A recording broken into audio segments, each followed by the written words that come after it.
Por mi parte, también daros la bienvenida a esta sesión formativa. Como ha comentado Paloma, efectivamente trabajo en la Subdirección de Planificación, Seguimiento y Evaluación, pero he trabajado durante muchos años en la Oficina de Patentes y, por tanto, soy una convencida de la necesidad de utilizar la propiedad industrial para proteger los resultados de investigación y en particular, el sistema de patentes, ¿no? Y también de su gran utilidad como instrumento de valorización y de transferencia de conocimiento. También es cierto que el sistema de propiedad industrial y en particular las patentes en España pues está bastante infrautilizado. Y de ahí la importancia que tiene que desde las distintas administraciones públicas pues se promueva pues su utilización para proteger los resultados de la investigación. Tenemos la suerte de contar hoy con nosotros para que nos hable de todos estos temas con Ruth Bozal, que es examinadora de la Oficina de Patentes en el área de mecánica general y que nos va a hacer una visión general de los distintos sistemas de propiedad industrial, comparándolos también con otras posibles protecciones de activos intangibles y, sobre todo, también dar unos pinceladas sobre la gestión, ¿no? Y en particular de las patentes. Por mi parte, también aprovecho la ocasión para recordaros que la página web del Ministerio, en la sección del Sistema de Información SICTIP, tenéis a vuestra disposición una serie de informes y, en concreto, hay un informe de la encuesta de transferencia de conocimiento e innovación en el que dos de los apartados están dedicados precisamente a indicadores de distintas protecciones, incluyendo patentes, modelos de utilidad y otros intangibles, y también un apartado de acuerdos de explotación. Próximamente se actualizarán estos datos con los últimos datos disponibles, que son los relativos al año 2024. Y también tenemos a vuestra disposición otro informe basado en patentes PCT que permite, que nos sirve, que incluye indicadores para poder ver cooperación internacional y cooperación interregional. Y, bueno, pues por mi parte, daros la bienvenida a todos al curso. Espero que sea de vuestro interés y darte paso a ti, Ruth, para que ya empecemos con la presentación, que es lo importante aquí. Venga, adelante. Muchas gracias, Amaya. Bueno, bienvenidos a todos. Gracias por mostrar interés por esta formación. Como bien ha dicho Amaya, soy examinadora de patentes desde el 2018 y, bueno, comparto la presentación y así comenzamos. Disculpad un momento. Vale. A ver si se abre. Vale. Bueno, pues hoy este va a ser el índice de lo que vamos a tratar. De muchas de las cosas, o sea, vamos a hablar de una forma, digamos, vamos a dar una visión general. De todo se puede ampliar conocimiento, información. Tenéis mucha información en la página web de la oficina y, en todo caso, tanto al principio como al final de la presentación tenéis mi correo electrónico. Cualquier duda que surja a posteriori me podéis escribir sin problema, ¿vale? Entonces, empezamos por qué es la propiedad industrial y qué son los activos intangibles. Todos los seres humanos, todos somos creativos, ¿vale? Todos. La gente puede ser menos artística, pero creativos somos todos. Todos los días estamos resolviendo problemas en cualquier momento. Desde ir desde un punto a otro, analizamos pues dónde puede haber más tráfico o si en algún sitio puede surgir ciertos problemas o si otro va a estar mejor. O simplemente nos hemos aburrido de un camino y queremos ir por otro, por lo cual estamos siempre generando novedades, ¿vale? Algunos de esos cambios que hacemos tienen un valor comercial. ¿Qué tipo de activos intangibles existen? Pues mira, los activos de propiedad industrial, que es de los que vamos a hablar hoy, y de propiedad intelectual, o sea, las marcas, patentes y diseños de propiedad industrial y los derechos de autor de propiedad intelectual, los clientes y proveedores también y los contratos y acuerdos. Pensad que si os fuerais de una empresa y os llevarais los clientes, os estaríais llevando un valor muy importante de la empresa. Esto también son activos intangibles, el know-how, ¿no? Ese detalle que nos guardamos para nosotros para hacer que lo nuestro funcione un poco mejor que el de la competencia. La reputación, exactamente, los modelos de negocio y otras cosas como las denominaciones de origen o el patrimonio inmaterial de la UNESCO también son activos intangibles. ¿Qué sucede? Que nosotros estamos siempre muy dedicados a proteger nuestros activos tangibles. Protegemos nuestras casas, protegemos nuestros coches, protegemos aquellas cosas que tienen una forma física, pero no siempre protegemos nuestras creaciones intelectuales. ¿Qué tipo de derechos hay? Pues hay los derechos de autor, como decíamos, la propiedad industrial. Tened en cuenta una cosa, cuando se habla de propiedad intelectual, en castellano diferenciamos los derechos de autor de la propiedad industrial, pero si se habla en inglés, la propiedad intelectual engloba todo, ¿vale? Lo digo porque si leéis cosas en inglés os puede llevar a confusión. Los secretos industriales también es una forma de proteger activos intangibles. Lo que pasa es que tienen sus limitaciones, las indicaciones geográficas, las variedades vegetales, las topografías de circuitos integrados y atención. Desde diciembre, desde hace un mes, hay una nueva modalidad que son las indicaciones geográficas de productos artesanales e industriales que también el registro se va a tramitar en nuestra oficina. ¿Vale? Hasta ahora en España solamente había de temas de alimentos y bebidas, pero desde diciembre también hay esto. Los derechos de propiedad intelectual, ¿cómo se conforman? Tenemos una creación intelectual a la que aplicamos unas leyes, ¿vale? Y obtenemos unos derechos de propiedad. ¿Qué nos confieren esos derechos? Pues nos dan la posibilidad de explotar nosotros de forma exclusiva, si nosotros queremos, la totalidad de esa propiedad, pero también podemos impedir que otros la exploten sin nuestro consentimiento. ¿Vale?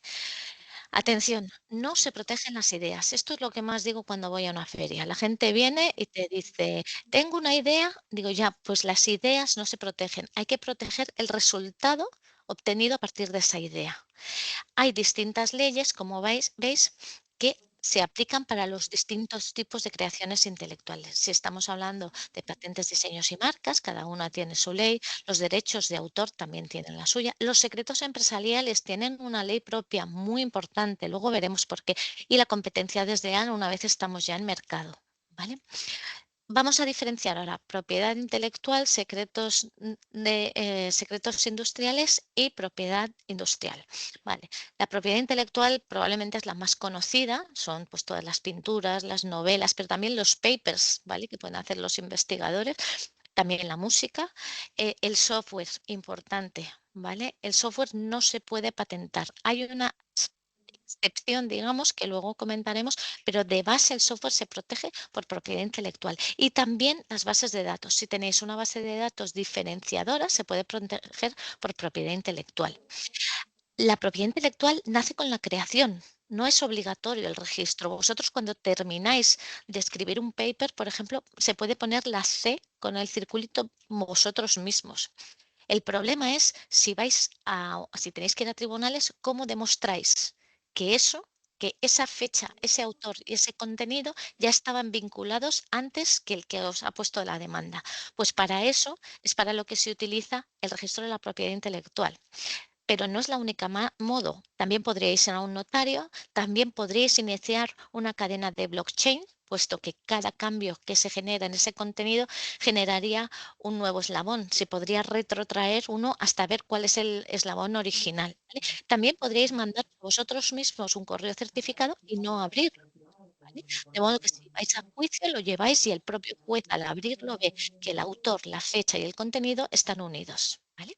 La duración es hasta 70 años después de la muerte del autor.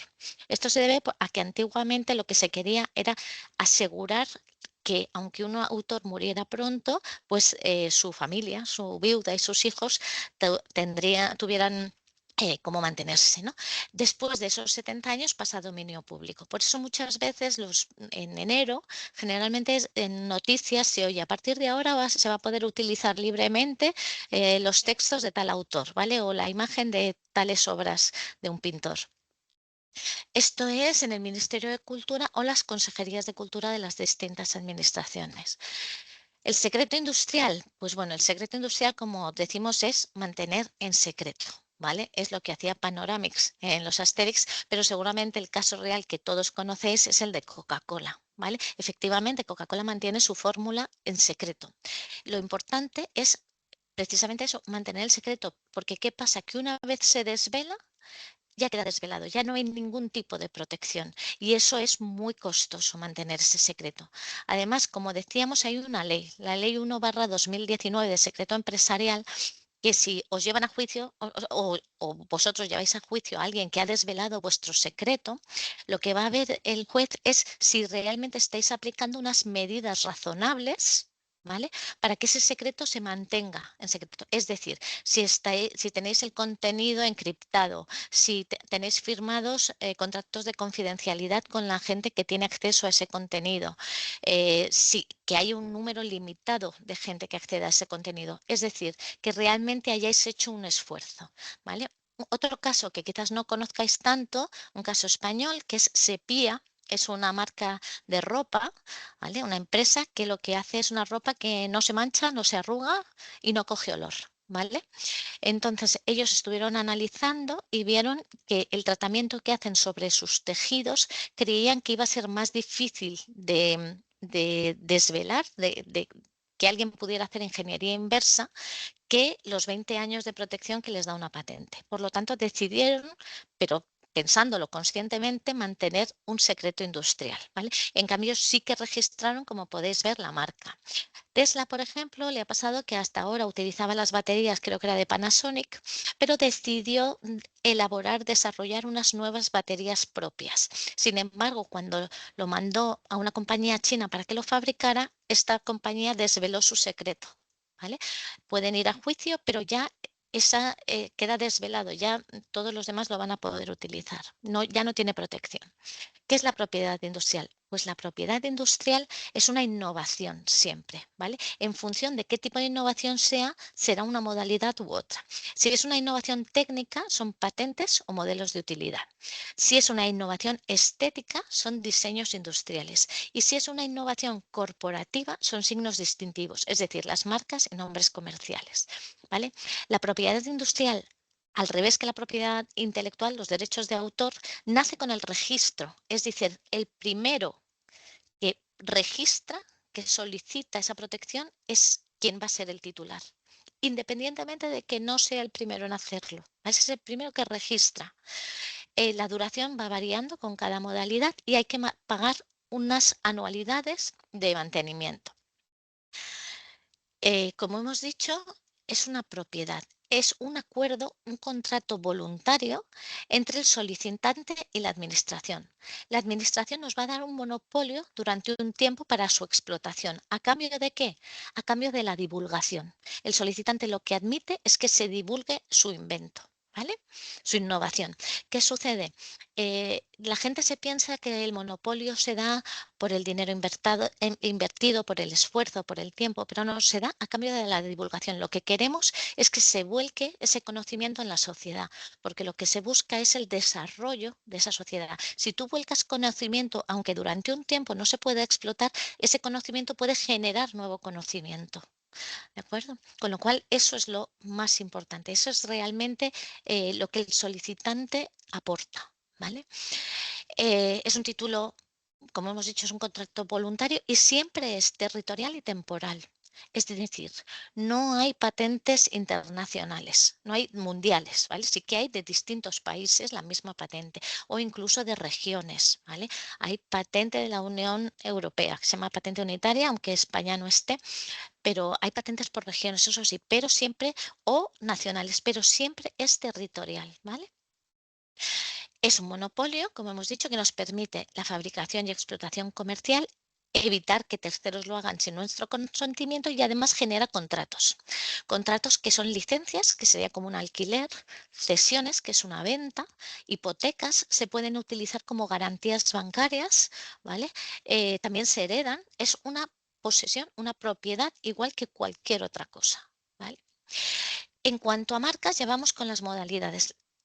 Marcas y nombres comerciales, lo que es una imagen corporativa, es decir, que cuando vemos esa marca ya sabemos cuál es su origen empresarial, sabemos de a qué empresa se refiere, ¿vale? Tiene que diferenciarse de las demás y lo que genera es una confianza en el usuario, ¿vale?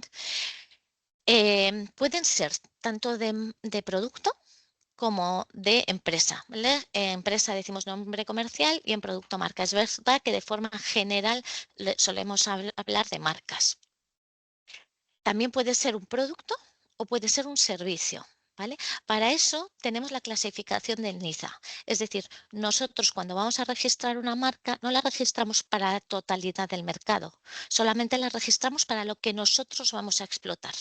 Es decir, Rotring, pues útiles de dibujo o papelería o este tipo de cosas. Mafre, seguros, ¿vale? Pero hay 46 clases, de las cuales las 35 primeras, 36 primeras son de, no, 35 primeras son de producto y las 10 últimas son de servicios, ¿vale? Entonces tenemos que ver en cuál de ellas se enmarca nuestro producto y vamos a proteger para ese producto, ¿vale? Las marcas tienen la ventaja de que tienen una duración indefinida. Las anualidades son cada 10 años. Cada 10 años vamos a tener que pagar, pero podemos renovar tantas veces como queramos. ¿De acuerdo? Tipos de marcas que existen, las tipográficas, las gráficas, las mixtas. En realidad ahora ya las mixtas, las gráficas y mixtas son las mismas. Pero bueno, que se puede poner solamente un gráfico y se puede poner un gráfico con el nombre. De color, seguro que simplemente viendo esto ya sabéis a qué empresa nos estamos refiriendo. De 3D. ¿Vale? De posición, Camper tiene protegido no solamente dónde va su etiqueta, sino dónde está puesta dentro del zapato. Incluso de sonido, ¿vale? En España podemos proteger todo aquello que se pueda representar gráficamente. Hay otros países como Estados Unidos que además se pueden proteger otras cosas. Por ejemplo, en Estados Unidos está protegido el ruido del motor de las Harley Davidson. ¿Vale? Y también hay unas pelotas de golf que tienen protegido que huelen a hierba recién cortada. Es su marca personal, ¿vale? ¿Qué requerimientos tenemos? Que sea original y distintivo, y además hay dos tipos de prohibiciones, las absolutas y las relativas. ¿Por qué se llaman así? Las prohibiciones absolutas son las que la oficina por defecto va a mirar, ¿vale? Que no haya. No se pueden utilizar banderas oficiales, ni escudos, ni podemos utilizar nombres que sean muy conocidos, aunque sea el vuestro. Es decir, si vosotros os llamarais Fernando Alonso, no podríais proteger ese nombre porque si alguien viera eso no pensaría en vosotros, pensaría en otro Fernando Alonso, ¿vale? Entonces, cuando hay una persona conocida, no podéis proteger tampoco el nombre. Si conocéis esta película, una película de Disney, que todos conocemos como Vaiana, pues resulta que originalmente se llama Moana, ¿vale? Lo que sucede es que Moana estaba protegido en España, luego también estaba protegido en Italia y había algún otro problema en otro país europeo, con lo cual Disney, visto que iba a tener problemas en distintos países, decidió cambiar el nombre para toda Europa. En el resto del mundo se llama Moana, pero en Europa se llama Vaiana, ¿vale? Las prohibiciones relativas, ¿qué son? Las prohibiciones relativas son que cuando alguien va a proteger algo en una misma clase de otros que ya existen similares, lo que se hace es avisar a estas personas y estos titulares deciden si se oponen a que se le conceda o no, porque a veces pues les da igual. Había un caso de un restaurante que estaba en Galicia y había otro que lo había solicitado con el mismo nombre, creo que era para Cádiz. El de Galicia dijo, yo no tengo idea, no tengo pensamiento de hacer franquicias ni nada, me da igual que en Cádiz haya uno que se llame igual. Pasó, me da igual, no me opongo, ¿vale? Pero en otros casos sí. ¿Qué es la regla de especialidad? Lo que os decía, que aunque haya productos que se llamen o tengan logos similares, si se dedican a clases distintas, se permite. Un ejemplo es, supongo que la mayoría de vosotros conocéis este jabón, ¿vale? Que se llama Magno, pero además también seguramente conocéis este coñac, que también se llama Magno. Pero sin embargo, uno es en la clase 3, perfumería, y otro es en la clase 33, bebidas alcohólicas, con lo cual no hay problema de confusión. Si vosotros vais a comprar un jabón, no os vais a confundir con un coñac, ni viceversa, con lo cual esto se autoriza. Hay una excepción que es lo que se llaman marcas renombradas. Cuando una marca es muy famosa, no se puede utilizar su nombre ni siquiera en otras clases. Por ejemplo, si vierais esto, ¿qué pensaríais? ¿Que hay otra empresa distinta que se llama Coca-Cola y que se dedica ahora a temas veterinarios? ¿O pensaríais, anda, ahora Coca-Cola además se ha metido también en el sector veterinario? Pues seguramente pensaríais esto último, con lo cual eso no se permite, ¿vale? Las marcas renombradas tienen bula y no se puede proteger su marca para ninguna otra clase, aunque no sea para productos similares, ¿vale? Los diseños industriales, siguiente modalidad de propiedad industrial, es lo que protege es la apariencia, la parte estética, la ornamental, ¿de acuerdo? Entonces, ¿qué requisitos tiene? Tiene que ser nuevo y además tiene que tener carácter singular. Lo mismo, tiene que no llevarnos a confusión con otra cosa similar, ¿vale? Por ejemplo, si tuviéramos estos relojes, a mí, imaginaos que alguien me ha pedido el primer reloj, ¿vale? El que está más a la izquierda.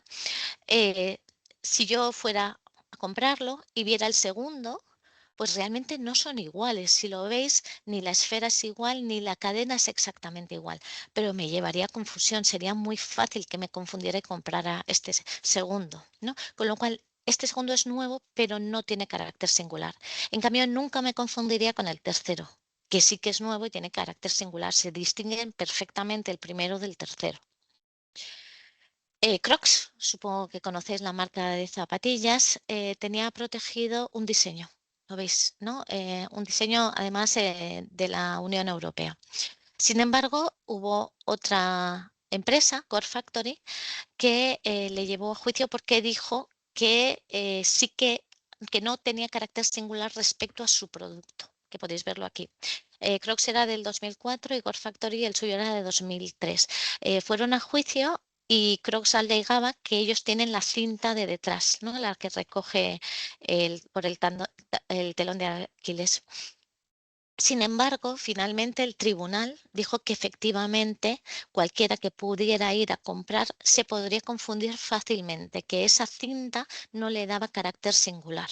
¿Vale? Sí que era nueva, pero no tiene carácter singular. Es cierto que el recurso finalmente es del 2025, del año pasado, así que han pasado 20 años desde que se solicitó y los diseños industriales tienen un máximo de duración de 25 años, con lo cual estaba casi agotado el periodo de protección. Pero bueno, se pueden presentar hasta 50 diseños en una sola solicitud. ¿De acuerdo? ¿Qué exclusiones? No puede tener una función técnica, ¿vale? Porque estamos hablando de algo estético y además no puede ir en contra del orden público. Por ejemplo, lo que decíamos de la función técnica, si tuviéramos un destornillador, no podríamos proteger la punta, lo que permite atornillar, ¿no? O desatornillar. En cambio, sí podríamos proteger el mango por su forma estética y los colores. Es decir, si es porque es mejor para agarrarlo, entonces eso no. Pero si son los colores y la forma es por un tema estético, entonces sí. No sé si conocéis la marca Alessi, una marca italiana que se dedica a hacer elementos útiles pero con formas bonitas, ¿vale? Lo que protegen ahí es el diseño. ¿Vale? Otros tipos de diseño que existen es, por ejemplo, el diseño en 3 dimensiones, ¿vale? Como veis, los cereales estos, que son los que desayuna mi hijo cada día, efectivamente esa forma la tiene protegida por diseño. Esa prótesis que estamos viendo no está protegida porque funciona como una prótesis, sino porque es más bonita que otras prótesis, ¿vale? Es muy importante también, se pueden proteger las interfaces de aplicaciones. Como hemos dicho, el software no se puede proteger no se puede patentar, ¿vale? Sí por propiedad intelectual, pero no se puede patentar. Pero en cambio la interfaz de las aplicaciones sí se puede proteger por diseño, porque es una estética. Si alguna vez vais en el autobús o en el metro y alguien está viendo Instagram o está viendo el Duolingo y tal, aunque lo tengáis lejos, sabéis perfectamente en qué aplicación está. ¿Por qué? Porque la interfaz es muy significativa, ¿vale? Y enseguida os está llevando a saber qué tipo de aplicación es, ¿vale? Entonces, eso es interesante. Los puntos de venta también se pueden proteger. No sé si conocéis las jugueterías Poli, que son estas de abajo, pero desde luego tienen una fachada muy, muy llamativa. Eso se puede proteger por diseño. Atentos, también existe la marca tridimensional. Por ejemplo, Apple tiene protegida sus tiendas por marca tridimensional, ¿vale? Porque cuando veis la tienda enseguida sabéis cuál es el origen empresarial de esta tienda. La siguiente modalidad son patentes y modelos de utilidad. Vale, son dos modalidades, pero se dedican a lo de mismo, ¿vale? Lo que son invenciones técnicas, dan una solución técnica a un problema técnico, ¿vale? Por ejemplo, una solución técnica al paso del taburete a la silla es que tiene un respaldo, que podemos apoyar la espalda, podemos estar más descansados, está solucionando un problema técnico. Del vaso a la taza que tiene el asa y entonces no nos quemamos, ¿vale? Es un problema técnico lo que estamos resolviendo. En los periodos de protección, ahora veremos, varían, las patentes son 20 años, los modelos de utilidad 10, y hay dos tipos, digamos que a lo largo del desarrollo, ¿no?, de la innovación, hay dos tipos de innovación, lo que es la revolución y lo que es la evolución. Generalmente las evoluciones son las más comunes, son pequeñas mejoras sobre cosas existentes, ¿vale?, de forma progresiva. Y son muchas y los saltos son pequeños. En cambio, una revolución es una ruptura, es un salto muy grande, ¿vale? Hay muy pocos, pero cambian mucho. Como ejemplo tenemos, pues mirad, los móviles. Ahí es como fueron evolucionando poco a poco, ¿no? Sin en cambio, la revolución a los móviles llegó con la pantalla táctil, ¿no? Esa es la diferencia entre evolución y revolución, ¿vale? ¿Qué es una patente? Pues, como hemos dicho, es algo que da una solución técnica a un problema técnico. El, ¿qué, qué hacemos? Primero identificamos cuál es el problema técnico. ¿Qué problema tenemos? ¿Qué es lo que queremos solucionar? Hacemos un desarrollo. Hasta que no lo desarrollemos no podemos registrarlo. Hemos dicho que se registra y se protege las soluciones a ideas, los resultados que se obtienen a partir de una idea, ¿vale? Cuando tenemos ya una invención formulada en base a sus características técnicas, entonces buscamos cuál es el efecto técnico que tiene diferenciador respecto a lo que existe, ¿vale? Y ahí es cuando ya podemos proteger, ¿de acuerdo? ¿Qué tipo de cosas podemos proteger? Pues dispositivos, máquinas, también productos, ¿vale? Los procedimientos, los métodos, ¿vale? Y los usos. Los usos realmente donde tiene mayor aplicación es en el campo farmacológico, ¿vale? ¿Qué no es patentable? Pues ni los descubrimientos y teorías, ni las obras artísticas, reglas de juego, programas de ordenador, ni formas de presentar la información, ¿vale? Todo eso es que no son invenciones, porque no son problemas técnicos.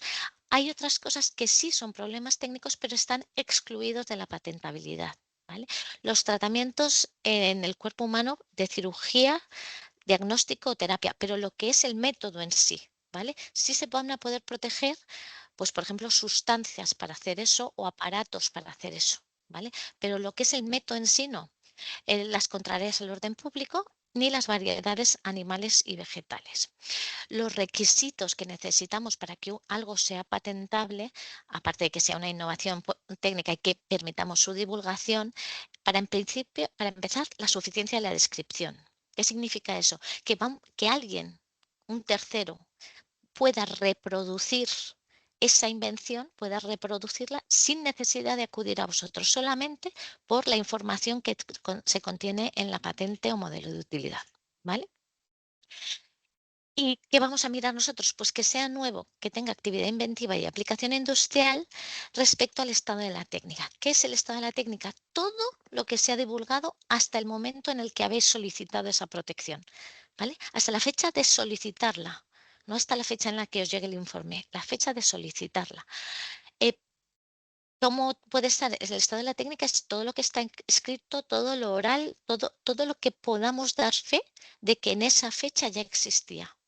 Con lo cual, uno de los errores que es muy común, que la gente dice, pero es que tú me has puesto en el informe algo que estaba en YouTube y eso no está patentado. Digo, me da igual, está divulgado, ¿vale? Se puede denegar una patente porque está divulgado en YouTube, en Amazon, yo lo he hecho por YouTube y por Amazon. Con otros sitios no, pero también se puede. Hay artículos muy divertidos, hay un artículo muy divertido de Leopoldo Velda donde habla de citas, de cosas, de citar la Biblia y de citar cómics, ¿vale? Todo lo que está divulgado, ¿vale? ¿Qué, qué requisitos? Lo que os decía, la novedad, la aplicación industrial y la actividad inventiva. Aplicación industrial simplemente lo que quiere decir es que vamos a poder fabricarlo, ¿vale? Que no viola las leyes de la física, con lo cual digamos, esa es la más fácil de saltar. Novedad es que no exista otra cosa exactamente igual, ¿vale? Y la actividad inventiva es que aunque no exista algo exactamente igual, el salto entre lo que existe y lo que nosotros hemos presentado es pequeño. Es obvio para alguien que se dedique a ese sector. Es decir, si lo naranja es lo que existe en el estado de la técnica, lo que sabemos que en fecha anterior a vuestra solicitud fehacientemente existía tal cual, y lo azul es lo que no es exactamente igual, pero la variación es muy pequeña. ¿Vale? Entonces, hacemos una comparativa, como podéis ver abajo. Si nuestra invención está dentro del estado de la técnica, no es nuevo. Si está en la zona esta azul, pues es nuevo, pero no tiene actividad inventiva. Y si ya no fuera obvio para alguien del sector, entonces sería nuevo y tendría actividad inventiva. Por lo tanto, sería patentable. ¿Vale? Ejemplos de patentes, pues mirad, esto igual no lo reconocéis, pero es casi seguro que la mayoría de vosotros lo lleváis puesto, ¿vale? George Mestral, saliendo al campo con su perro, se dio cuenta de que estas semillitas que aparecen ahí se le quedaban enganchadas al perro y se le ocurrió que eso podía ser un dispositivo de enganche y no es nada más, nada menos que el velcro, ¿vale? Velcro en realidad es una marca, ¿vale? Y el velcro sigue siendo una marca, ¿vale? Pero lo utilizamos como palabra común. Otro ejemplo de patente, no sé si esta la conoceréis, es el exoesqueleto pediátrico de Elena Armada y su empresa, Massive Bionics, si no recuerdo mal. Ella además consiguió un premio a mejor inventora europea. Exoesqueletos realmente se investiga mucho en el mundo, pero cuando ella estaba haciendo su investigación, bueno, su grupo, llegó una madre diciendo que su hijo ni caminaba ni iba a caminar nunca y que no había exoesqueletos para niños, con lo cual ella redirigió su investigación hacia esa necesidad. ¿Vale? Y a partir de ahí ha obtenido premios y muy buena acogida. Esto el año pasado se difundió porque en los Goya, una de las películas que estaba nominada era Buffalo Kids, donde había un niño que no caminaba y para los Goya llevaron a un niño que no podía caminar con ese exoesqueleto. Este es un ejemplo de unas patentes que he concedido yo. ¿Vale? Entonces, es el vuelca fácil, seguramente lo habéis visto anunciado. Lo que se anuncia, pongo este ejemplo porque lo que se anuncia es la forma, ¿vale? Y que funciona muy bien porque no se queda nada de atún en el bordecito este. Pero realmente, por lo que se concedió la patente, es que además fueron dos, una de producto y otra de procedimiento, era por la composición, ¿vale? Porque como veis, al tener esa forma, digamos, de U en sección, el material que está en contacto con el alimento es también el material sobre el que hay que hacer el sellado. ¿Vale? Y en el procedimiento se ponía primero la comida y luego se limpiaba el borde y se secaba, de modo que el sellado era más efectivo. ¿Vale? Entonces ese fue realmente el motivo, lo que era diferenciador, porque la forma realmente sí que existía previamente. Este es un ejemplo muy interesante, es un procedimiento de encapsulación de aromas dentro de los granos de arroz. Es decir, se hace un tratamiento de modo que el arroz cuando se vende ya tiene el aroma encapsulado, con lo cual simplemente lo tenéis que poner a cocinar sin añadir agua ni nada, ¿vale? Además, este es interesante porque partiendo de una patente española se ha internacionalizado con éxito. ¿Qué son los modelos de utilidad? En el fondo son los mismos que las patentes, pero con pequeñas diferencias. Primero, se dedican sobre todo a aquellos inventos que tengan una ventaja práctica, algo que realmente son evoluciones respecto a lo que existen y proveen de una pequeña ventaja práctica. Por lo tanto, tiene una actividad inventiva relajada. Es decir, que ese halo que poníamos alrededor del estado de la técnica azul sería más finito. El salto que se pide es más pequeño. Y luego, además, nosotros para la patente hacemos una búsqueda a nivel mundial, ¿vale? De todo lo que existe, ¿vale? Y hacemos el informe en base a eso. En los modelos de utilidad no se hace así. Nosotros no hacemos búsqueda a nivel mundial, sino que simplemente se publica y se espera a que terceros se opongan o no, ¿vale? Entonces, si terceros se oponen, hacemos un informe en base a eso y a la documentación que han aportado. La tramitación es bastante más corta, son 6 meses y más económica. Un modelo de utilidad sale por unos 100 euros más o menos, ¿vale? Mientras que una patente se tarda 2 años y medio y sale por unos 1.200, 1.500 euros nacional, estamos hablando, ¿vale? Otra cosa importante es que los modelos de utilidad no existen en todos los países. Las patentes sí, pero los modelos de utilidad no. Con lo cual, si se internacionaliza, hay que ir país por país donde haya modelos de utilidad, o si hacemos el salto a una tramitación internacional, entonces tenemos que saber que esa tramitación será como patente, ¿vale? No se puede proteger por modelos de utilidad ni los métodos y procedimientos, ni productos biotecnológicos, ni composiciones farmacológicas, ¿vale?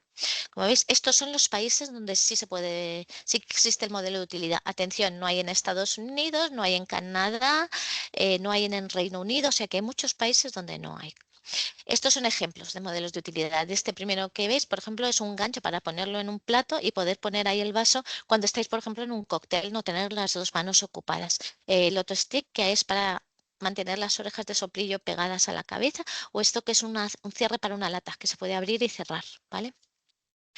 En España existe la acumulación de derechos, es decir, un mismo producto puede tener distintas protecciones si tiene distintas innovaciones.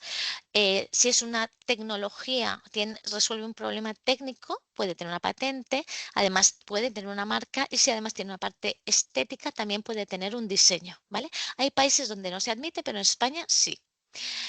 Esto es lo que os decía, el software no se protege por patente, sino por propiedad intelectual, pero existe un pequeño salto. ¿Qué pasa? Cada vez tenemos más invenciones que tienen software integrado, ¿vale? Entonces, ¿qué tenemos que ver? Primero, las patentes lo que resuelven es un problema técnico, con lo cual, ¿quién sería la persona que resolvería el problema que se nos plantea y que soluciona ese software? ¿Un empresario o un científico o un ingeniero? Si ese problema lo resolviera un empresario, no es un problema técnico. Si fuera un científico o un ingeniero, entonces sí es un problema técnico, ¿vale?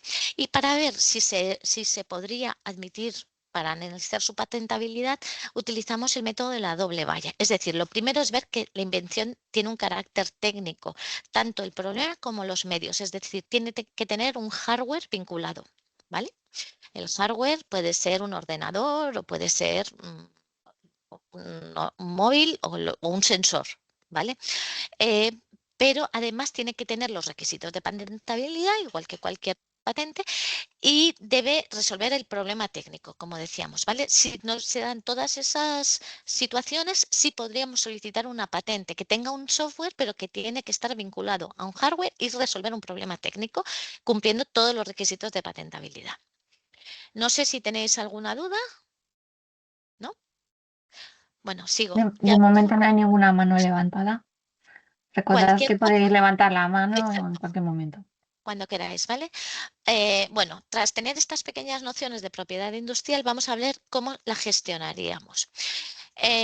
Los activos intangibles en los años 70 se consideraba que eran como un 15% del valor de una empresa, ¿vale? Actualmente estamos en cerca del 90% del valor de la empresa. Como veis, ha aumentado muchísimo la valorización que se da de estos activos. Esto que veis aquí es el valor de las marcas, ¿vale? Apple tiene un valor de 1.200.000, no, bueno, 1.300.000 millones de dólares. Solo lo que es la marca, solo no hablamos ni de la empresa ni de nada más, lo que es exclusivamente la marca. Con lo cual podéis ver que es realmente un valor muy alto. En el tejido español y europeo, tejido empresarial español y europeo, como sabéis, estamos por encima del 90, creo que el europeo es el 92 o 93 y en el español el 96 de pymes y micropymes, ¿vale? ¿Qué pasa con las pymes y micropymes? Pues que muchas no llegan ni a 10 años, solo el 20% de ellas llegan a los 10 años y tienen siempre pues, ciertas dificultades. ¿Qué se ha demostrado? Pues podéis ver por el Plan Estratégico 2025 de la Unión Europea que las pymes que registran su propiedad industrial e intelectual tienen mayores ingresos, pagan mayores salarios y un mayor número de ellas llegan a 10 años y aumentan su valor y sus empleados en esos 10 años, ¿vale?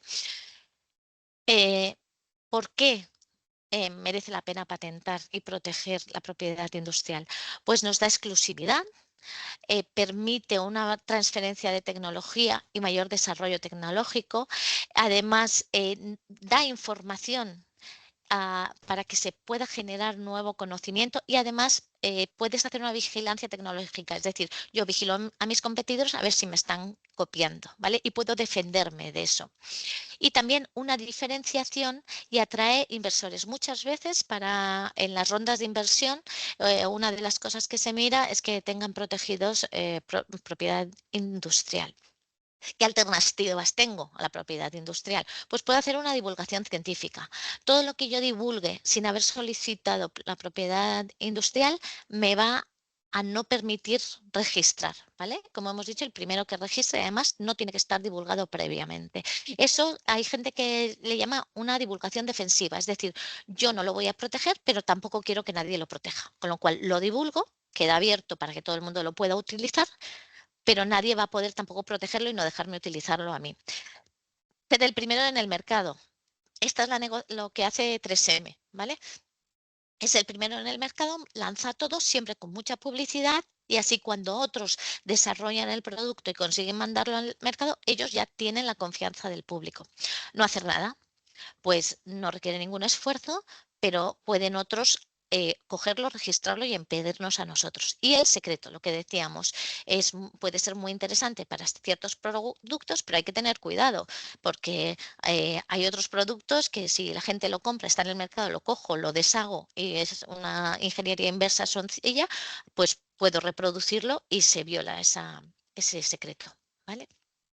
En el proceso de innovación, primero tenemos la idea, evaluamos y protegemos, valorizamos y comercializamos. Durante todo ese proceso siempre hay distintas protecciones de propiedad industrial, intelectual y secreto comercial que se pueden aplicar. ¿Vale? Al principio con la idea hay que mantener el secreto necesariamente. Luego ya podemos entrar en derechos de propiedad industrial y durante la comercialización, sobre todo marcas, diseños y hacer una observancia, es decir, ir vigilando que no violen nuestros derechos, ¿vale? En la política estratégica, pues cuando estamos en una tramitación o tenemos que ver los costes que vamos a tener tanto en la tramitación como en el mantenimiento y si vamos a internacionalizar o no, ver si nos merece la pena proteger y valorizarlo. ¿Vale? Cómo son nuestros competidores y si la comercialización, cómo la vamos a hacer y también qué gastos va a suponer y qué ingresos vamos a obtener de todo ese proceso. ¿Vale? ¿Cómo lo debemos hacer? Primero tenemos que identificar lo que tenemos, porque ver todos los activos intangibles que hay, ¿vale? Que realmente tenemos, porque hay cosas que a lo mejor no las tenemos, digamos, listadas, ¿no? Documentarlo, muy importante documentarlo. Hay un caso en el País Vasco que hacían una empresa que hacía unos esmaltes muy buenos, no se saltaban nunca, tenían muy buena calidad y entonces por eso eran los primeros en el mercado y de repente un día empezaron a saltarse. Y el esmalte a no funcionar igual. Entonces, estuvieron estudiando qué pasaba porque no sabían por qué había dejado de funcionar hasta que vieron que se había jubilado una persona que llevaba el horno. Tuvieron que volver a llamar a esta persona, integrarla durante unos meses, que formara a otras personas y además dejar documentado cómo lo hacía, porque si no se perdía ese conocimiento, ¿vale? Luego priorizar, no todo tiene el mismo valor. Hay cosas que a lo mejor no nos interesa proteger, pero hay otras que sí, ¿vale? Con lo cual, ¿qué es lo importante? Pensar, si yo me fuera de esta empresa, ¿qué es lo que me querría llevar? O si absorbiéramos a otra empresa, o qué envidio de la otra empresa, ¿vale? Entonces así se puede saber qué es lo que tiene valor, ¿vale? Proteger todo aquello que hemos decidido que sí que tiene valor y comercializar, ¿vale? Después, una decisión muy importante es, ¿voy a hacer una explotación directa? Es decir, ¿voy a explotar yo? ¿O voy a hacer una transferencia de tecnología? Es decir, voy a dejar que otros exploten por mí mi invento. Y luego, cuando vaya a internacionalizar, ¿quiero internacionalizar? Sí. ¿Y cuál es mi mercado objetivo? Puedo ir país por país, es decir, hacer una protección nacional, uno por uno, ¿vale? Puedo hacer una protección europea, ¿vale? Tanto de patentes, que sería con la EPO, como de marcas y diseños, que sería con la WIPO. Y también puede hacer una tramitación internacional. Atención, pone tramitación, ¿vale? Porque la tramitación internacional no llega a la concesión o denegación. A lo que llega, digamos, es hasta el paso justo anterior a ese momento. Prepara todos los informes y una vez están los informes preparados, os va a decir, bueno, ¿y a qué países queréis que lo llevemos? Y lo mandan a cada uno de los países que vosotros queráis. Y cada país decidirá si concede o deniega. ¿Por qué es una tramitación? ¿Por qué no existen una patente o una marca nacional? Internacional, perdón, mundial. Pues porque al final las normativas de cada país son muy distintas. Es muy difícil aunar. Bastante difícil es ya conseguir una regional como para conseguir una absolutamente global, ¿vale? Bueno, atentos, solamente se pueden solicitar estas protecciones europeas o esta tramitación internacional o ir a cada uno de los países entre 6 meses si son marcas y diseños o 12 meses desde la solicitud original, desde la primera, ¿vale? Eso es muy importante de recordar. La vigilancia tecnológica, como hemos dicho, es una vez concedido, tenemos que vigilar nosotros, ¿vale? O delegar en un agente de la propiedad industrial que sea el que lo haga por nosotros, ¿no? Si alguien está violando nuestra patente. Entonces, por ejemplo, tenemos aquí unos ejemplos. Lidl había copiado a un horchatero valenciano y les ganó el juicio porque lo tenía protegido. Lidl también, este es más conocido, también violaba la patente de Thermomix. Thermomix le llevó juicio y ganó, con lo cual se retiraron todos los robots de cocina del Lidl. Sin embargo, Lidl puso una apelación y ganó, con lo cual volvieron todos los robots de cocina al Lidl, ¿vale? Y ahora creo recordar que siguen todavía en la batalla, con lo cual, si alguien quiere un robot de cocina, que se dé prisa, porque no sabemos cuánto tiempo se mantendrán en el Lidl. Nespresso también tuvo un problema de que había violado una patente de las cápsulas, pero Nestlé lo que hizo fue llegar a un acuerdo comercial. Y actualmente tenemos Apple ha perdido un juicio contra una empresa madrileña, no recuerdo el nombre, porque infringe una patente que es del envío de datos inalámbricos. No sé exactamente, no es mi campo, pero sé que es el tema. ¿Vale? Y ¿por qué pudo hacerlo? Porque, como veis, aunque era una empresa madrileña, abajo tenéis todos los sitios donde había solicitado patente y está subrayado el de Estados Unidos. ¿Vale? Todo lo que empieza por US es Estados Unidos, CN es China, o sea, las dos primeras letras es el país, luego hay una numeración y finalmente si pone una A es una solicitud y si pone una B es una concesión, ¿vale? Algo que está concedido. Entonces, ¿cómo lo hacemos? Si nosotros tenemos una innovación técnica, primero hay que ver, ¿lo que tengo es una innovación técnica? No. ¿Y es estética? Sí, pues entonces es un diseño industrial. ¿Vale? Si sí que es una innovación técnica, tenemos que ver, ¿es lo suficientemente nuevo? No, pues lo mantenemos en secreto. Si lo es, tenemos que pensar si necesito publicar y si es fácil de copiar. Y en función de si nuestra respuesta fuera no o sí, iremos a... Si es que no, tenemos que pensar si es un campo tecnológico que tiene cambios muy rápidos. Si tiene cambios muy rápidos, secreto industrial, ¿vale? Porque las patentes al final son más lentas. Si no es si no es un sector con cambios rápidos, tenemos que ver, soy el líder del sector. Entonces, si no lo soy, tengo que ver si puedo licenciar. Ay, perdón, sí. Y en ese caso, si no puedo licenciar, secreto industrial, ¿vale? Si soy el líder del sector o si necesito publicar y es fácil de copiar, entonces tenemos que valorar si el beneficio que vamos a obtener de esto es mayor que el coste que me cuesta tramitar, mantener, ¿vale? En ese caso, si lo es, patentamos y si no, pues lo que decíamos antes, una publicación defensiva, lo publico. A mí yo no voy a poder protegerlo, no lo registro, ¿vale? No lo protejo, pero que nadie más pueda protegerlo y dejarme a mí sin poder trabajar con ello, ¿vale? Os pongo ejemplos concretos de gestiones de propiedad industrial en marcas. Este es muy reciente, no sé si lo habéis leído, pero Bimbo ha ganado un juicio, de modo que donut es una palabra que solamente van a poder utilizar ellos, ¿vale? Pusieron un juicio porque estaban otras empresas estaban utilizando la palabra donut. Este que os he puesto es contra el que fue mayoritariamente, pero yo conocía, por ejemplo, el de Dunkin' Donut, ¿no? Donut es una palabra que ha llegado a la RAE, ¿vale? Está registrada. Lo que pasa es que, como veis, en la propia RAE pone marca registrada, ¿vale? En las otras empresas que utilizaban la palabra donut dijeron que al final había perdido su singularidad, que realmente era una palabra que se había vulgarizado. Esto es un peligro que tienen las marcas que, pues como pasa con Tampax o con Pan Bimbo, ¿no? Que nosotros lo utilizamos no para esa marca, sino para generalizar es un producto. Sin embargo, esas marcas, cuando demuestran que ellos han hecho mucha publicidad para que se siga sabiendo que es una marca, no se les quita la marca. Si no lo hacen, sí se les quita la marca, ¿vale? Y el Supremo dijo que una palabra se incluyera en un diccionario no implicaba necesariamente la vulgarización de esa palabra.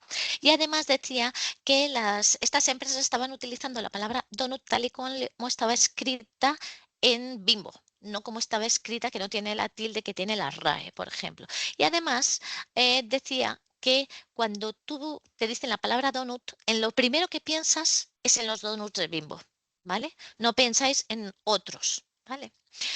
Con lo cual, les dio esto, la noticia salió el 18 de noviembre, o sea, hace 2 meses. Este es otro caso también del año pasado. Nestí en realidad era una marca de los años 40, pero era en polvo, ¿vale? Y en los años 90 hizo un acuerdo con Coca-Cola de modo que Coca-Cola distribuía, fabricaba y distribuía, y era un acuerdo entre Nestlé y Coca-Cola. ¿Qué pasó? Que el año pasado rompieron ese acuerdo, de tal forma que por la negociación Coca-Cola se quedó con la fórmula, pero Nestlé se quedó con la marca, ¿vale? Coca-Cola, ¿qué hizo? Pues hacer una campaña publicitaria muy fuerte a favor de Fusti y diciendo que ellos eran los que tenían la fórmula original. Nestlé al principio se quedó sin distribuidor, pero finalmente llegó a un acuerdo con DAM y lo que hace es una campaña publicitaria diciendo que ellos son los originales, ¿no? Por la marca. Y realmente está teniendo mucha fuerza. Aunque haya cambiado la fórmula, Nestlé sigue teniendo mucha venta, ¿vale? En cuanto a diseño industrial, no sé si conocéis este caso, cuando Torrente 4 salió, cuando en el estreno iban todos con esta camiseta, ¿vale? Que tiene ahí una pistola dibujada. Sin embargo, esa camiseta, una camiseta muy similar, estaba registrada en la WIPO, en la Oficina de la Unión Europea de Diseños y Marcas. Les llevó a juicio y ganó, ¿vale? Además, también fue contra Coca-Cola y Telepizza. ¿Por qué? Porque había una campaña publicitaria en la que si ibas a Telepizza y comprabas un Telepizza y una Coca-Cola, te regalaban una de estas camisetas.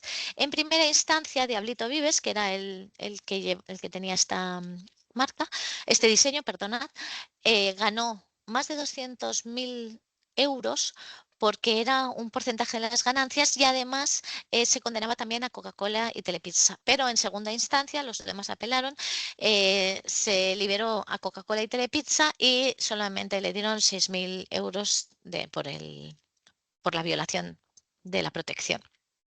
Este caso es muy importante. No sé si conocéis Fractus. Es posible que ninguno de vosotros lo conozca y en cambio todos lleváis tecnología suya encima y además es española, ¿vale? Si recordáis, si sois de mi edad o no sois mucho más jóvenes que yo, los móviles antes tenían una antena que sobresalía y ahora ya no está. Ya no la antena va integrada. Pues eso lo consiguió Fractus, ¿vale? Consiguió hacer unas antenas con unas formas fractales que van metidas dentro del móvil. Entonces, ¿qué pasó? Que todas las empresas grandes de telefonía empezaron a copiarle sin hacer ningún acuerdo con ellos. Les llevó a juicio y ganó. Fractus ahora es una empresa grande y sigue innovando, haciendo nuevas patentes. Tiene montones de patentes, no sé si estaba por 40 o más, no sé. Y lo que hace es licenciar, no las vende las licencias, es decir, las alquila, permite a otros a cambio de un coste, de un canon, pues que utilicen esto. Entonces, no es conocida porque ellos no hacen el teléfono entero, solamente la tecnología de las antenas, ¿vale? ¿Dudas? ¿Seguimos? Bueno, sigo. Si De alguien momento quiere, parece, Ruth, de que- momento parece que no, me no alegro, hay nada. me Y alegro. nada, solo por comentar que Fractus es un proyecto apoyado por CDT. Ahí ya dejo mi Perfecto, cuña también, ¿vale? perfecto. Cualquier aportación que queráis hacer, bienvenida es.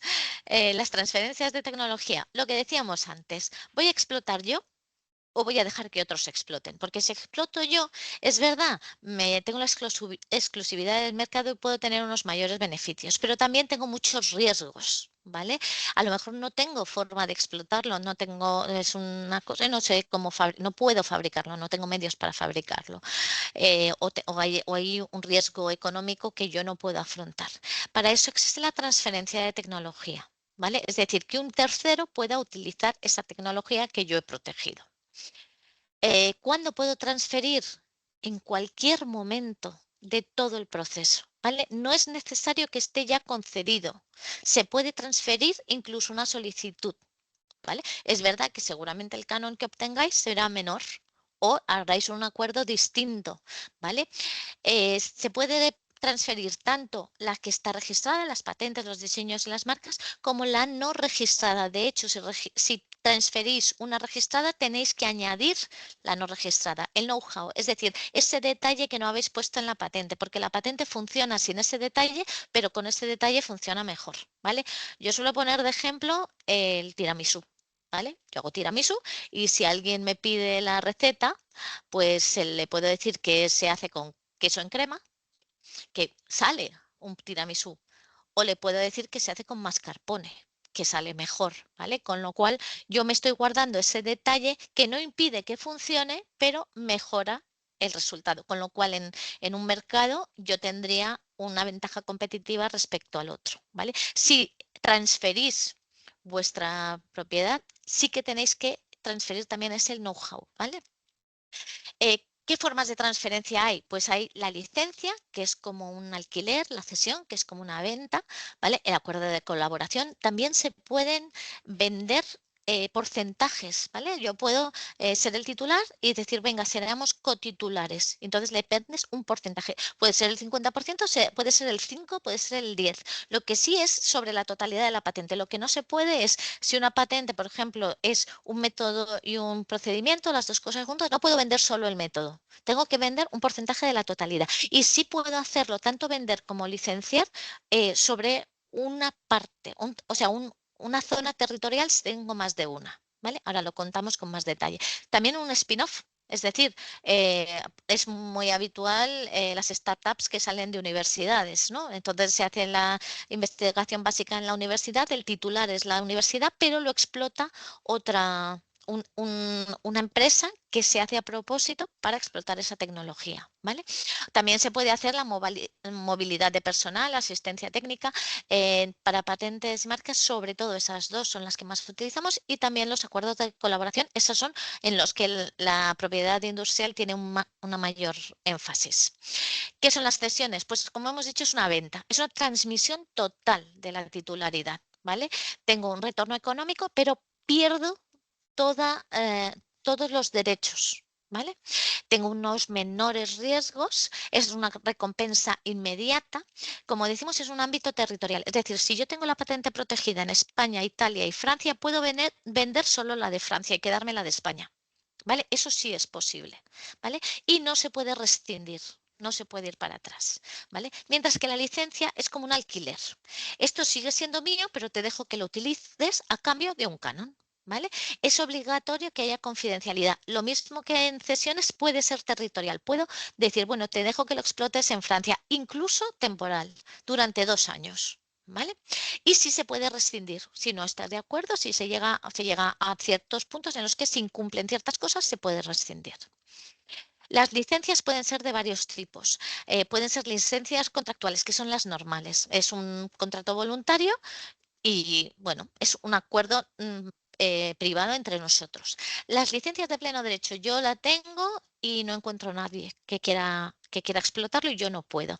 Bueno, nosotros tenemos una base en la oficina donde tú puedes decir, mirad, yo quiero buscar que si podéis publicitarla allí por si algún inversor estuviera interesado. Nosotros lo tenemos publicado, si entra un inversor y está interesado, lo que hacemos es, os ponemos en contacto y mediamos, ¿vale? En la oficina.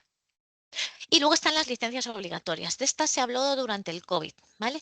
Son licencias, es como una expropiación, como si el Estado expropiara la patente porque no se está explotando tanto como la sociedad necesita. Evidentemente, solamente es por cosas muy graves de interés público, porque hay una emergencia sanitaria, como pasó, defensiva, o porque hay no se puede desarrollar la sociedad en un tema, ¿vale?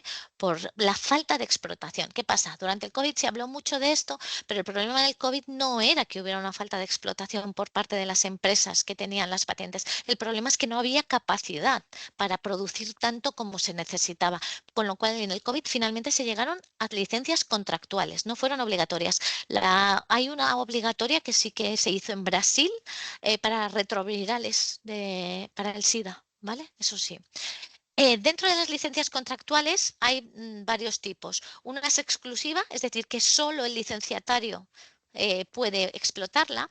La sole, en España en realidad las exclusivas son exclusivas y sole, las dos les llamamos igual, pero fuera de España sí que hay sitios donde se aplica este nombre, que es cuando no solo el licenciatario, sino el licenciante, es decir, el titular, pueden explotarlo el titular y al que licencias, que es uno. ¿Vale? En Sol pueden los dos y en exclusiva solamente el que licencia. Y la no exclusiva es que puedes tener varios licenciatarios. Yo te digo, sí, tú puedes utilizarla, pero también le voy a poder dejar a otra persona. ¿Vale? El canon seguramente sea menor, pero que hay esa libertad. Otras licencias Ruth, son las disculpa, licencias. Sí, dime, tenemos sí, una pregunta de Inmaculada Espinosa. dime. Inmaculada, cuando quieras, si Sí, quieres poner la sí, cámara ahí. sí. Buenos días. Quería hacer Buenos una días. pregunta sobre si la oficina hace alguna promoción de las licencias, de las patentes que tenían solicitada y concedida la licencia de pleno derecho. No, o Si hay sea, un si es catálogo aparte donde lo mostréis, algún folleto. nosotros lo que tenemos es, digamos, está publicado, está en nuestra web, se puede acceder directamente y ahí está el listado de todas las que están ofrecidas, ¿vale? Está el listado, un listado completo, Sí, que solamente, y me puedes decir dónde está, porque no lo he visto nunca. ¿En qué bueno, apartado? ¿En información ahora mismo, tecnológica? sí, ahora mismo no puedo acceder, pero luego si quieres escríbeme, al final está mi correo y te mando el Vale. link o lo incluyo en la Sí, presentación cuando os la envíe, mejor. ¿vale? No te preocupes. O Ruth nos lo pasas y lo ponemos cuando enviemos los Sí, materiales el y link, el sí, enlace sí, y. Y ¿Vale? ¿vale? entonces, si alguien se interesa por una de esas patentes, vosotros hacéis de intermediario para Sí, comunicárselo al, a lo- al titular. sí. Y además, mientras está publicada, las anualidades que se pagan son menores. Creo que es Son el sí, 50%, si 50%. no recuerdo mal. Vale, ¿Vale? pero que ahí sí que hacéis esa labor un poco de intermediaria entre las dos Sí, partes. sí, Luego ya me sí, imagino que llegarán a acuerdo o no, pero eso ya será otra claro. cosa. Sí. ¿Vale? Vale, pues si la puedes incluir en la presentación y Sí, así sí, es sí. que no la he visto nunca, la Sí, sí, sí, lista pues sí, esa. sí que está, ¿eh? Sí que está. Luego al final de Vale. todo os voy a dar cómo se llega a un recurso para transferencia y está en el mismo sitio. Con lo cual, Vale. simplemente os lo añado al final de la presentación y lo tenéis, ¿vale? Vale, gracias. Nada.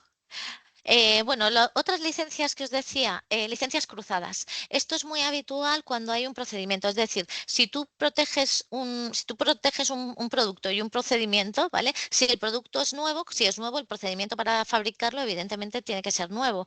Pero tú sí que puedes hacer, esto si el producto es nuevo, pero sí que puede haber otros procedimientos que lleguen al mismo producto y que sean distintos del primero, ¿vale? Esos nuevos procedimientos muchas veces lo que hacen es que son un ahorro, ¿vale? Pues un ahorro de energía o de material, o es mucho más fácil, ¿vale? Con lo cual muchas veces el dueño de la primera patente, de la patente de producto, le interesa el procedimiento nuevo porque sería un ahorro. Y claro, el que tiene la patente de procedimiento, el segundo procedimiento, necesita la patente de producto porque si no, no puede no puede fabricar porque el producto está patentado. ¿Qué se hace? Una licencia cruzada. Yo te dejo que tú utilices mi procedimiento y tú me dejas que yo saque el producto, ¿vale? Entonces es un acuerdo de a dos. ¿Qué pasa? El patent pool es cuando se pone un fondo común, ¿vale? Es decir, no es que sea una patente, son varias. Y entonces se hace como un conjunto de patentes y si un tercero quiere, o sea, coge la totalidad de las patentes, ¿vale? Entonces, tú pago un canon y puedo utilizar todas estas. Hay que tener cuidado cuando es un estándar técnico, porque claro, si tú en un estándar técnico hay patentes esenciales, son patentes que necesito para poder llegar a ese estándar técnico, ¿vale? Entonces, en ese caso es muy habitual el patent pool, ¿vale? Bueno, vamos a hablar de lo que son las patentes como fuentes de información. Es decir, no solamente cómo explotarlas, sino cómo obtener información de las patentes y qué tipo de información me pueden dar las patentes. Si yo quiero aprender algo sobre una tecnología, ¿dónde voy y qué hago? Pues puedo ir a Google, a ferias, a publicaciones científicas, al mercado, a webs, a redes sociales. Sin embargo, las bases de datos de patentes nos ofrecen mucha información y muy novedosa, ¿vale?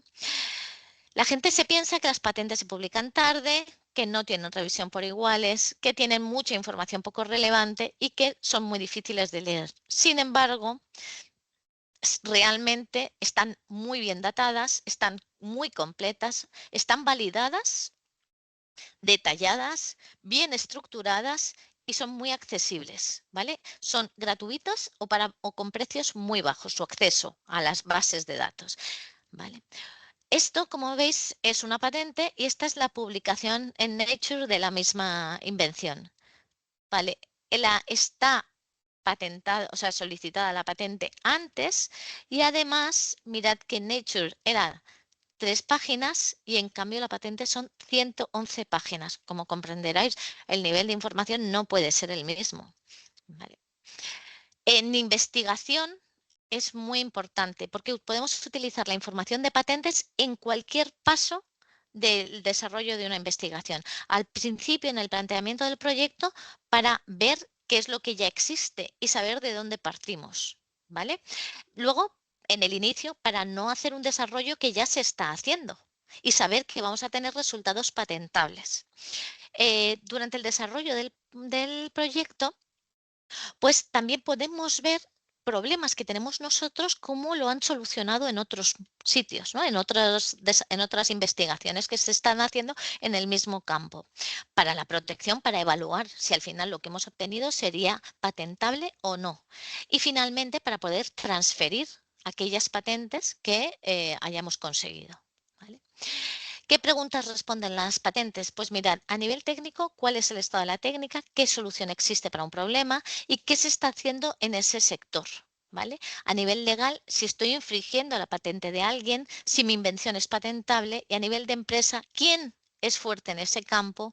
¿Quién son mi competencia y mis colaboradores? ¿Vale? ¿Y qué tecnologías está desarrollando mis competidores? La familia de patentes es, como decíamos antes en internacionalización, yo puedo empezar por empiezo por una española y luego a partir de ella lo solicito en muchos más países, ¿vale? Todas esas patentes, la original y todas las que se han generado a partir de ella se llaman familia de patentes, ¿vale?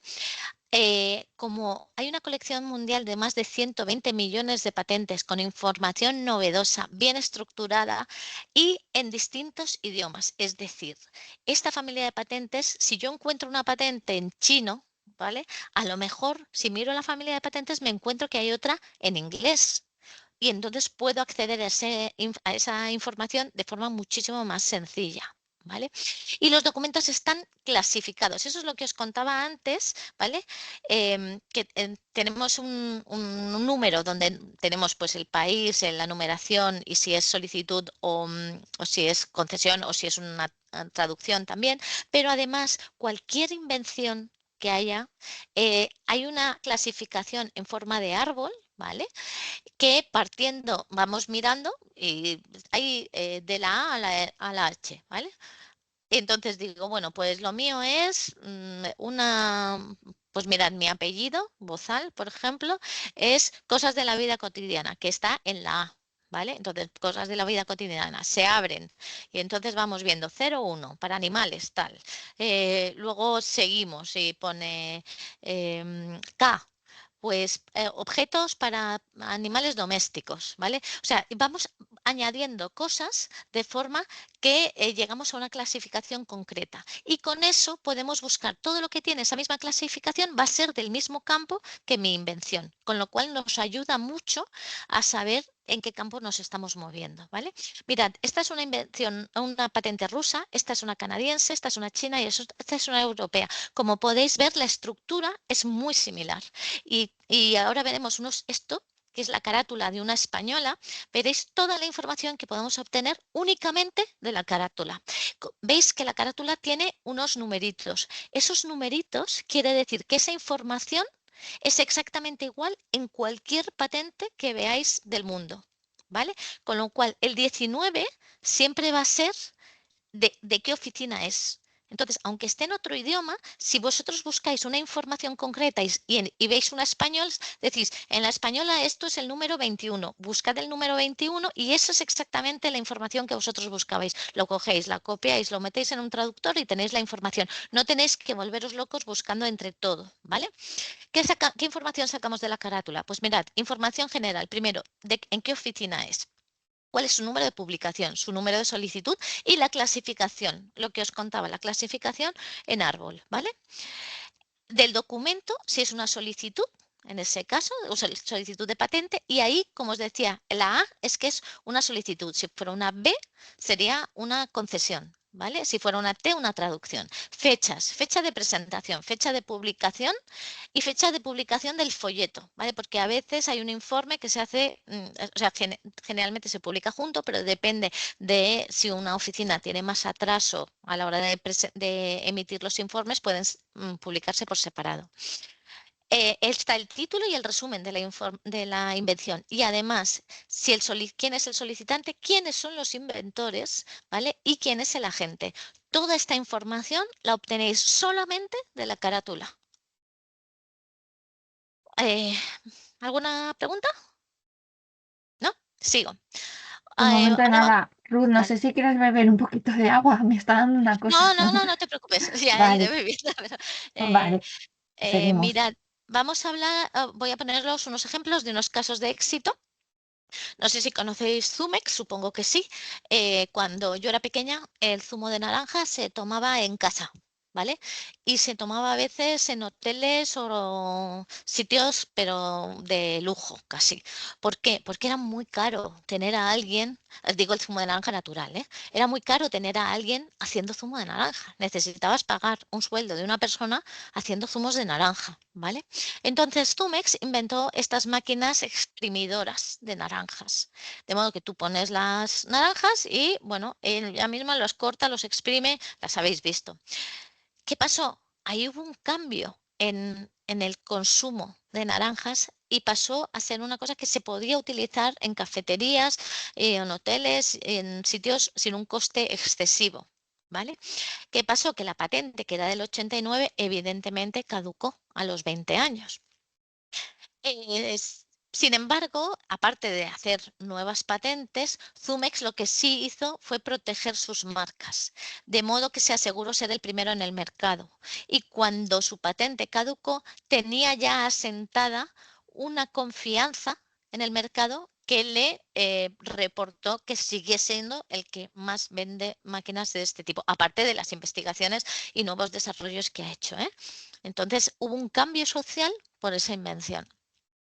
A mí me encanta, aparte de que, porque mi hijo toca la batería, pero porque, mirad, es un secreto industrial, ¿vale? Son unos platillos de batería, son conocidos, no sé cómo se pronuncia, pero es algo así como Zildjian o algo así. Y la protección es desde el 1618, ¿vale? Es una empresa familiar y el secreto solamente se ha ido pasando a los hijos mayores, ¿vale? Empezó en Turquía. Evidentemente no hacían platillos para baterías, hacían pues platillos para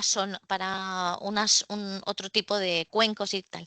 ¿Qué es de lo que tienen el secreto? De la aleación que tienen, ¿vale? La aleación que ellos utilizan es una concreta y consigue un sonido mucho más limpio que otros, ¿vale? Eso sigue manteniéndose por secreto.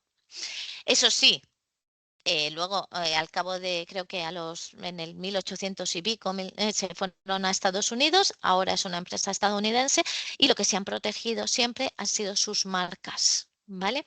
Actualmente, además, también tiene patentes. Por ejemplo, esto que tenemos aquí es una patente porque han hecho un platillo que está agujereado y entonces tiene un sensor que, dependiendo del agujero en el que lo pongas, hace un registro del sonido, un registro mucho más limpio que si coges directamente con un micrófono encima del platillo, ¿vale? Y eso además también lo ha protegido con una marca. Aparte de la patente, le ha puesto una marca. ¿Por qué? Pues lo que decimos, la patente dura un máximo de 20 años y después de eso, si tu marca es la que todo el mundo conoce, es la que genera una confianza, ¿vale? Sí que mantiene todo lo que tiene que hacer para tener el secreto, además protege con marca y además desarrolla patentes en otros aspectos, ¿no? Tiene el 65% del mercado mundial, ¿vale? Este caso es muy bonito, además es español, Enric Bernat, en el 1958. Aquí hay un salto de fechas que nunca he entendido muy bien, pero bueno, ahora os contaré. Quería hacer un caramelo para no mancharse y entonces bueno, le pongo un palo. Lo fui a registrar y ups, ya estaba registrado. Digo el salto de fechas porque lo que yo he oído es que le compró la patente, pero sin embargo, por fechas la patente tendría que estar caducada. Pero bueno, en todo caso, él lo que decidió es explotarlo, ¿vale? No estaba explotado, estaba protegido, pero no explotado. Para empezar, se llamaba Gol, pero en los jingles que empezaron a poner en la radio para promocionarlo, pues se cantaba y se decía chupa chups, ¿no? Y la gente empezó a quedarse con eso. Lo primero que hizo fue cambiar el nombre y proteger esa marca. Segundo, quería internacionalizar. ¿Y quién era el artista con mayor proyección internacional en España en ese momento? Pues Dalí. Pues le pidió a él el logo. El logo de Chupa Chups que todos conocemos está hecho por Dalí. Uy, perdona. Siguió haciendo nuevas patentes. La cajita en la que estaban clavados los Chupa Chups y por dentro salían otros también era una patente. Y también diseños, ¿vale? Esta bola que veis arriba es un tema estético, pero realmente sirve también para guardar el chupa chups, para que podáis llevarlo. Lo he expandido por todo el mundo. En Asia es una locura, tienen hasta perfume de chupa chups. Y ha llegado hasta la estación Mir, ¿vale? No solamente hasta lo más alto del cielo, sino también hasta lo más profundo. Pues hay unos hongos que encontraron unos investigadores españoles y al ver la forma y en honor a que sus hijos estaban en España y ellos estaban en otras partes del mundo investigando, decidieron llamarle a ese hongo chupa chups también. Este caso, conocéis todos el Lego, ¿vale? El Lego sí que ha ido patentando siempre cosas, pero digamos el formato del ladrillo esencial, el más conocido, el que todos hemos utilizado, es del 1963, por lo cual lleva caducada pues 40 y tantos años, ¿vale? Sí que ha seguido patentando las piezas distintas y tal, pero la base de su negocio es este ladrillo. Pero claro, estaba ya caducado y dijo, bueno, ¿y qué hago yo para hacer cosas novedosas? Dice, bueno, pues lo que voy a hacer es licenciar algo que tenga éxito, voy a pedirle que me ceda el poder utilizar su innovación. En este caso era de propiedad intelectual y lo primero que licenció fue con Star Wars. ¿Vale? Y empezó a hacer los packs que ahora todos conocemos de Lego de Star Wars. Ha seguido con esa política y ahora hay Harry Potter, Disney, Marvel, Minecraft. En octubre salió la Game Boy hecha de Lego y estas navidades ha salido hasta One Piece, que es un manga, si no tenéis hijos que les gusten los mangas, pero si tenéis es súper conocido, ¿vale? Y bueno, hasta aquí vamos a hablar sobre todo, hemos hablado de lo que es la propiedad industrial. Ahora vamos a ver también cómo hay programas de ayuda e incentivación de la propiedad industrial e intelectual. ¿Cuándo se hace una valoración de los activos intangibles de una empresa? Pues cuando queremos definir una estrategia, en procesos de concurso de acreedores para solicitar subvenciones, ¿vale? Para buscar inversores y cuando vamos a litigios. Esto que os he dicho antes de que nosotros por defecto no hacemos la búsqueda a nivel mundial de una invención de modelo de utilidad, si se llega al litigio sí que hay que pedirlo, ¿vale? Porque hay que saber si eso existe o no existe, ¿vale? Y ahí es cuando se hace una valorización. También, como hemos dicho antes, las empresas ahora consideran que un 90% del valor de la empresa, de forma media, ¿vale? Son los activos intangibles, con lo cual, pues en cualquier caso que tengamos que darle un valor a la empresa, tenemos que valorar los activos intangibles.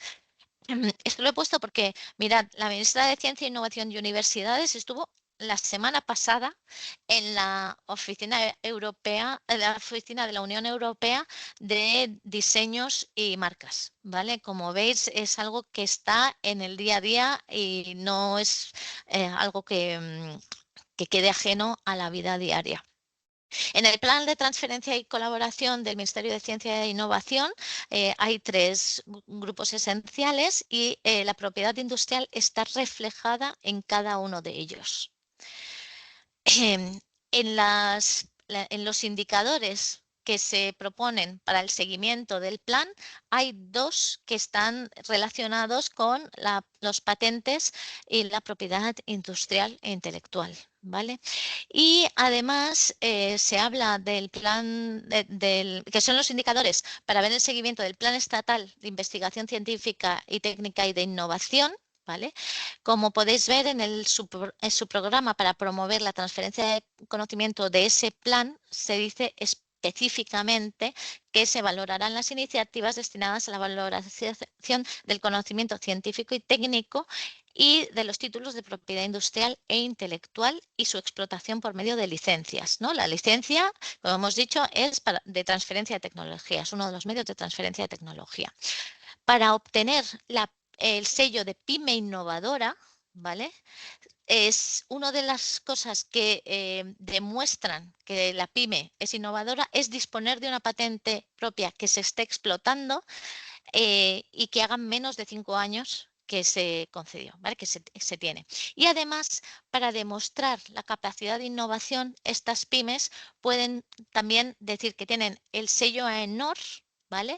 Estar certificada como empresa emergente por ENISA y también la norma UNE, ¿vale? Tener la certificación de la norma UNE 166.002, ¿vale? Todos estos certificados valoran la propiedad industrial, todos ellos, ¿vale?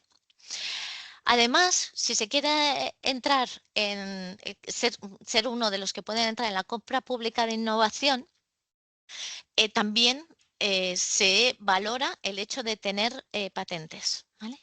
Esto quiere decir las administraciones públicas pueden adquirir productos y servicios que son muy innovadores, a veces ni siquiera están en el mercado, ¿vale? Y lo que hacen es promover una colaboración público-privada, es decir, una administración puede decir, yo quiero esto, ¿vale? Y especifica qué características, ¿vale? Cosas innovadoras, muy innovadoras. Bueno, pues para poder ser una de las empresas que entra en poder vender y desarrollar esa tecnología para la administración, se tiene en cuenta que se tengan patentes, ¿vale? También existe el Patent Box. El Patent Box es que yo tengo unas patentes y además si consigo unas rentas a partir de la transferencia de esa propiedad industrial, ¿vale? Me van a conceder una reducción sobre el impuesto de sociedades, ¿vale? También está citado en el plan una incentivación a los recursos humanos. Es decir, y entre las formas de incentivar están los premios, ¿vale? Los premios nacionales de investigación y de innovación y de diseño del Ministerio de Ciencia, Innovación y Universidades ya tienen bastante tiempo, pero nosotros, la Oficina Española de Patentes y Marcas, tenemos un premio a la mejor invención protegida mediante derechos de propiedad industrial desde hace, creo que llevamos por el cuarto, que en el 2026 será el quinto, ¿vale? Además, el Ministerio de Industria y Turismo ha sacado unos nuevos premios que también premian la innovación, que se llaman Bien Hecho en España. Y, bueno, siguiendo con el tema de la propiedad industrial, tanto la Oficina Europea tanto como la Oficina Europea de Patentes como la Oficina de la Unión Europea de Marcas y Diseños también tienen premios propios, ¿vale? El de la Oficina Europea de Patentes, el mejor inventor europeo, es un premio que tiene mucha potencia y está muy valorado, ¿vale? Nosotros tenemos dos españoles que tienen, Margarita Salas y José Luis López, que han tenido la aportación de toda la vida, y además Margarita Salas tiene una cosa que es la única que lo ha conseguido en el mundo, creo, en todas las veces que se ha dado, que es tener el del jurado y además tener el del público, porque hay una votación también, ¿vale? Y Elena Armada, el exoesqueleto que veíamos antes, también tiene un premio, pero no es por toda su trayectoria, sino por el exoesqueleto en concreto. La OEPM también tenemos una reducción de tasas, también hacemos reducciones de tasas, ¿vale? Para ciertos casos. Por ejemplo, todo lo que se presenta por medios electrónicos tiene un 15% de descuento, ¿vale? Y además los emprendedores abonan solo el 50% de las tasas a lo largo de la tramitación y las anualidades de la tercera a la quinta. Las dos primeras anualidades van incluidas en la solicitud, ¿vale? Y además, según viene en el artículo 186 de la Ley de Patentes, estas dos reducciones de tasas se pueden acumular, ¿vale? Pueden ser las dos juntas. Además, tenemos en la disposición adicional 10ª de la Ley de Patentes, se dice que las universidades públicas tienen un 50% de descuento en todas las tasas de tramitación y en todas las anualidades de las patentes. Y además hay un acuerdo CRUE, ¿vale? Hay un acuerdo con la CRUE en que los informes tecnológicos de patentes pues tienen, no sé si tienen un número de ellos gratuitos y luego un número con una reducción muy importante, ¿vale? No recuerdo exactamente. Los informes tecnológicos de patentes es un servicio que da la oficina, ahora lo veremos, que es igual que la búsqueda que hacemos cuando estamos haciendo una tramitación de una patente, pero sin iniciar una tramitación, es a nivel privado, ¿vale? También nosotros damos unas ayudas para el fomento de solicitudes de patentes y modelos de utilidad. Solo estamos hablando de patentes y modelos de utilidad, ¿vale? Tanto para las que se solicitan en España, es decir, yo estoy solicitando una patente para España, la primera que solicito, no la primera patente, quiero decir la primera para esa invención, ¿vale? Los beneficiarios solamente son autónomos, ya sean personas físicas y pymes, ¿vale? Y lo que se requiere es que la residencia fiscal sea en España. Siempre se considera que una invención es de donde sea la residencia fiscal de su titular, ¿vale? Pero lo que sucede es que si tú tienes una patente española y has internacionalizado, también damos ayudas, devolvemos tasas, es verdad que es a todo lo pasado, tienes que pagarlas, entonces las tasas que hayáis abonado el año anterior en todo el mundo, tasas oficiales, ¿vale?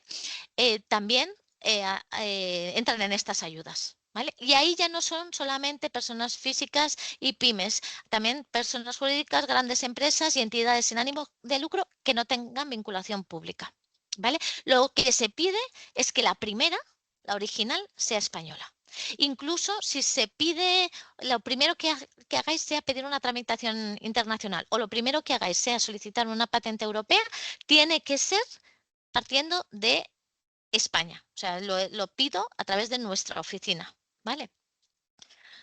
Vale. Como veis, en una tramitación, ¿vale?, hay una serie de pagos. La solicitud, el informe de búsqueda y luego hay un segundo informe que es obligatorio para solicitar una patente, ¿vale? La concesión, en España no hay tasa de concesión, pero hay otros países que sí. Y luego tenemos unos mantenimientos cuando ya la tenemos concedida. ¿Vale?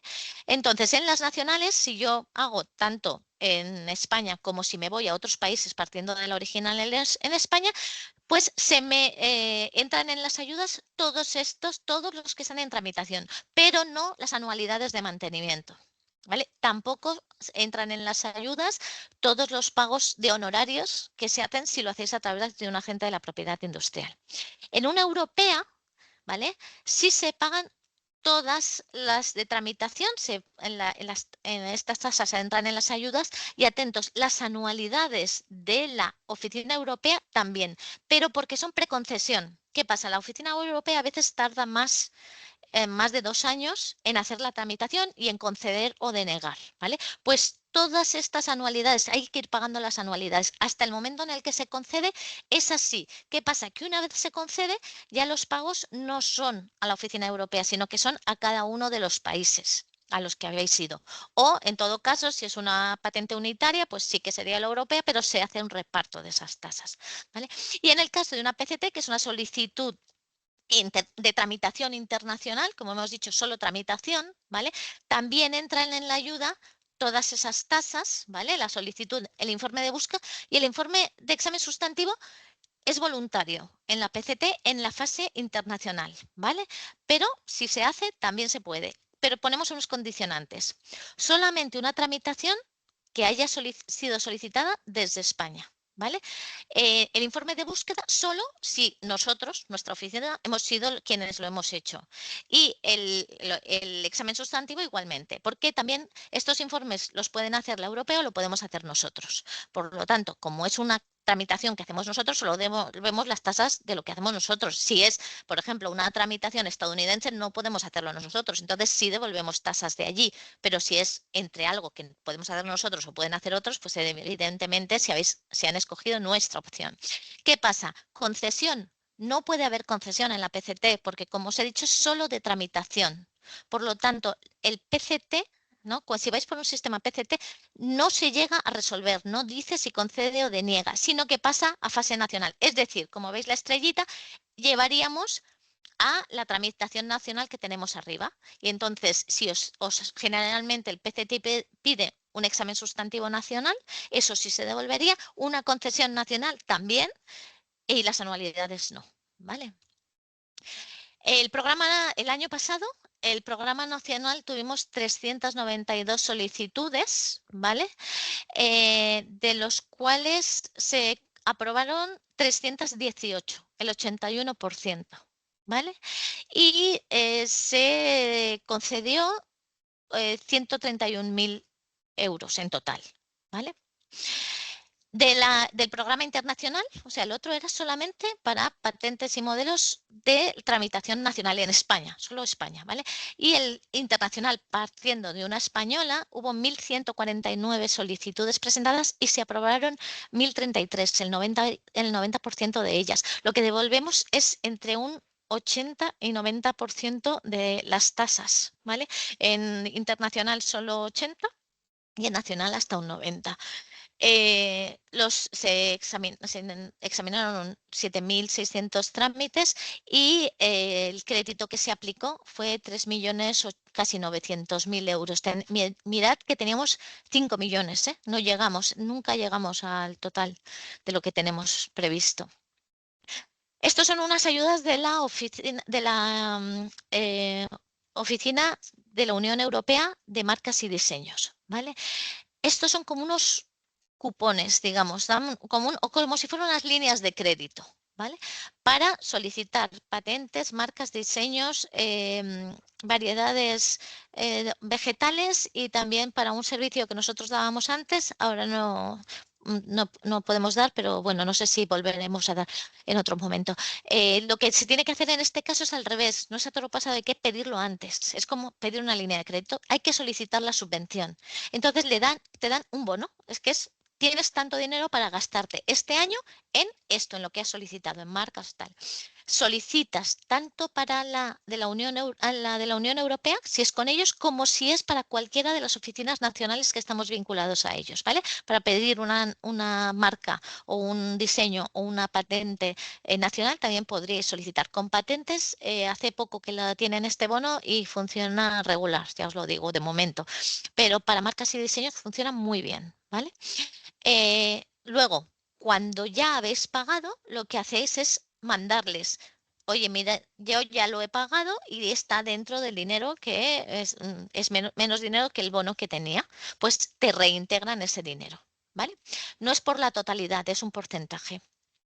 Aquí tenemos lo que dan el bono para marcas y diseños, un máximo de 700 euros, pero una marca nacional para una clase por 10 años son 127 euros. ¿Vale? Y una marca de la Unión Europea para una sola clase, para 10 años también, pero de la Unión Europea son 600 y pico, con lo cual, como veis, sí que hay para solicitar. Pero y teniendo en cuenta que además solamente os dan el 75%, ¿vale?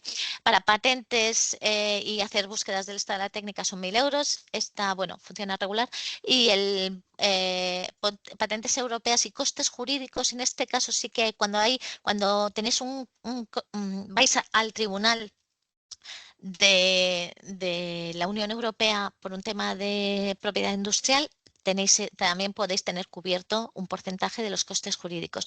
Y bueno, hay variedades vegetales. Aquí tenéis los porcentajes a cómo se está. Vale. Atentos, estos se inician creo que el día 2 de febrero. ¿Vale? De este año. Las del 2026 tienen distintas ventanas, abren ventanas a lo largo del año y la primera de este año se abre, creo que he visto anunciado el 2 de febrero. En cuanto a ejemplos de la red IDI, ¿vale? Que son pues acciones que promueven y son subvenciones o premios que valorizan o financian propiedad industrial e intelectual, ¿vale? Aquí tenemos algunos ejemplos, los cupones Acció de propiedad industrial e intelectual en Cataluña financia también como unos cupones el registro de propiedad industrial e intelectual y también informes tipo ITP, ¿vale? Que son lo que os decía antes, informes que es como una búsqueda, ¿no? De las que hacemos para una patente, pero sin haber iniciado una tramitación de forma privada. Y el free to operate, es decir, si realmente no estoy violando la patente de nadie. Eso nosotros no lo hacemos, pero sí que lo hacen los SAPIs, ¿vale? En Galicia tenemos las unidades mixtas de investigación que financia, pero por medio de un patent box. Es decir, lo que hace es una reducción del impuesto de sociedades si hay transferencia de tecnología. En Aragón tienen transformación y desarrollo industrial con una línea FEDER que financia las ayudas de los costes para la obtención, validación y defensa de patentes y propiedad industrial. En Valencia tenemos el proyecto I+D de PYME, ¿vale? Que financia la adquisición de patentes y licencias, ¿vale? Es decir, la transferencia de tecnología. El premio César Nombela de Madrid lo que hace es valorar, para dar el premio, las patentes obtenidas o licenciadas, ¿vale? Y Jacitec, que es en el País Vasco, tanto financia como valora. En los criterios de valoración está la creación de nuevas patentes y también subvenciona los costes de derecho de propiedad industrial. Por último, os voy a mostrar algunos de los servicios de la OEPM. La OEPM, la Oficina Española de Patentes y Marcas, somos un organismo autónomo dependiente del Ministerio de Industria y Turismo. variando entre 450 y 500 personas, de las cuales 130 somos expertos que hacemos los exámenes de patentes, de modelos de utilidad, de diseños, ¿vale? Expertos en distintos campos. Claro, yo solamente puedo evaluar patentes del área mecánica, no voy a evaluar del área química, sector del que no sé, ¿no? O de eléctrica, que tampoco.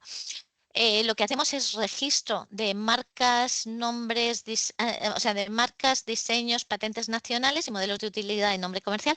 Y también hacemos la búsqueda de examen PCT, o sea, es decir, internacional, del trámite internacional. Y además recibimos solicitudes de cualquiera de los otros, de marca y diseño, tanto nacional como de la Unión Europea. También podemos hacer solicitudes PCT que vayan a la Oficina Europea y la solicitud de patente europea. ¿Por qué siempre tiene que pasar por aquí si es una invención hecha en España? Pues en patentes, en el caso de patentes, es porque siempre se evalúa si tienen interés para defensa, ¿vale? Por lo tanto, si os vais a otro país sin haber solicitado, sin habernos dicho a nosotros, oye, que voy a irme a otro país, no quiero pedir en España, pero sí en otro país, solicitáis una autorización, ¿vale? Se tarda muy poco en mirar y deciros si sí o si no. Pero si os vais a otro país y os dan una patente, luego no vais a poder proteger aquí, ¿vale? Es como un castigo por no haber solicitado esto. Además, la otra pata hemos dicho que nosotros registramos a cambio de una divulgación, pues por lo tanto, lo otro importante, la otra función esencial de la oficina es divulgar, informar. Tenemos bases de datos, damos información general. Tenemos un montón de bases de datos gratuitas. Aquí ya tenéis puestas las de patentes, pero también hay de marcas y de diseños, ¿vale? Tanto españolas como europeas. El Google Patents también funciona muy bien, o sea, utilizadlo. Ahora tened en cuenta que Google se guarda toda la información, con lo cual si es algo secreto, pues tened un poco de cuidado, ¿vale? Los servicios de información, bueno, tenemos un primer nivel de información, ¿vale? Correo, teléfono, email y presencial, ¿vale? Cualquiera de ellos.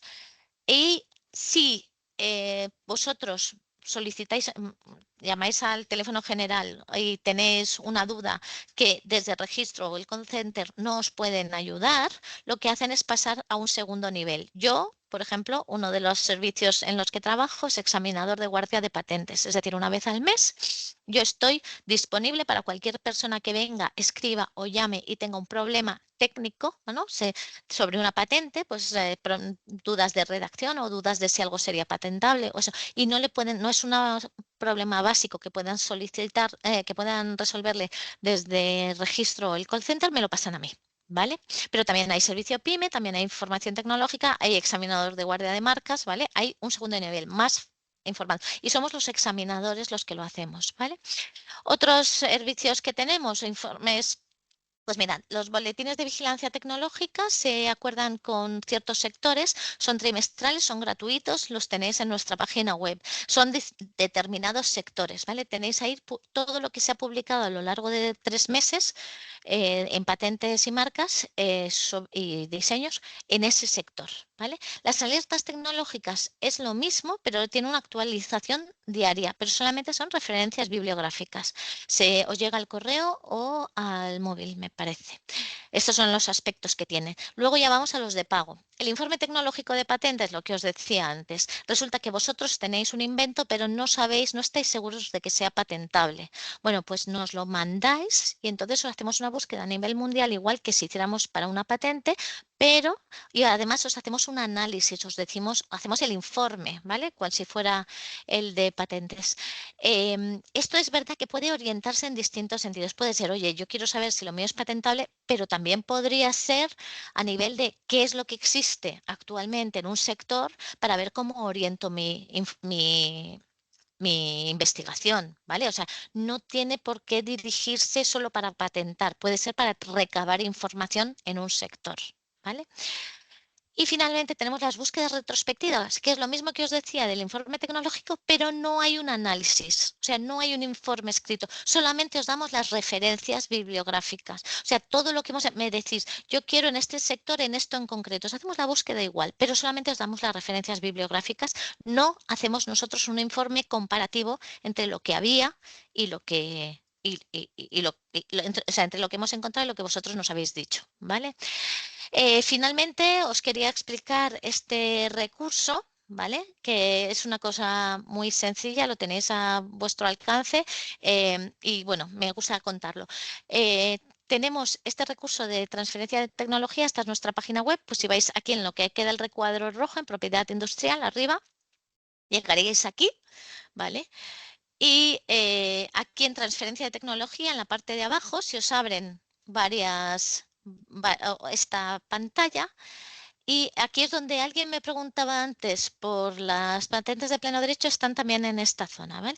Y aquí en modelos de contratos que tenéis abajo, pues tenéis unos modelos de contratos que son unos Word que hay para licencias, hay también acuerdos de confidencialidad, están tanto en inglés como en castellano, son modelos, pero están hechos en un acuerdo de la oficina con agentes de la propiedad industrial. Entonces, si alguna vez tenéis que ir a algún sitio y no tenéis un acuerdo de confidencialidad, no tenéis un abogado o no tenéis dinero para acudir a un abogado, que sepáis que pueda estar perfectamente hecho, tenéis esto, os lo bajáis, es gratuito, sustituís lo que está en rojo por vuestros datos y lo que está en amarillo por lo que queréis hablar, de lo que vais a proteger, ¿vale? Entonces lo tenéis a vuestra disposición.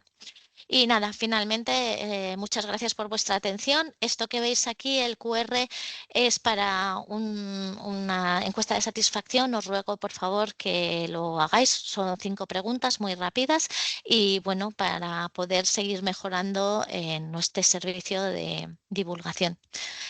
Nada más, espero que os haya sido interesante y si tenéis cualquier duda, pues aquí estoy. Sí, Ruth, Tenéis mira, abajo mi correo. nos ha llegado una pregunta a través del chat. Dice, ¿podrías mencionar a modo de pincelada algo referente a la IA y la protección de contenidos generados con la IA? ¿Existe alguna diferencia en la protección si la IA crea contenido o es utilizada como medio de mejora de algún proceso? Ejemplo, monitorización de número de clientes en tienda para aumentar el número de cajas de pago. Pues mira, sé que la IA es un tema muy complejo y en esto tendría que hablar específicamente con la gente que está en el departamento, en el área eléctrica, ¿vale? Entonces, hay 2 temas. Uno es si hay un contenido desarrollado por IA, no es tanto, el problema no es que ese contenido esté desarrollado por IA o no, el problema es quién se considera el titular. O sea, si es una empresa quien lo ha hecho y ha utilizado IA, bueno, pero si lo está registrando a su nombre, hemos dicho que aquí no estamos hablando del inventor, sino el primero que registra, ¿vale? El problema es si todo un contenido, que sería más quién aparece como inventor, ¿vale? O si, como todo ha sido hecho por IA, se quisiera proteger a nombre de la IA, pues no puede ser, porque ahora mismo no puede ser, ¿vale? Porque tendría que estar constituido como una empresa, por ejemplo. Entonces, no es tanto que el desarrollo de la innovación sea hecho por la IA, sino cómo se registra. Vale. No sé si hay alguna preguntilla más. Bueno, en el chat, gente que se ha tenido que marchar nos deja un montón de felicitaciones para ti. No Vale, sé, muchas gracias. ¿hay, Voy a, hay, hay alguna bueno, preguntilla? Parece que no.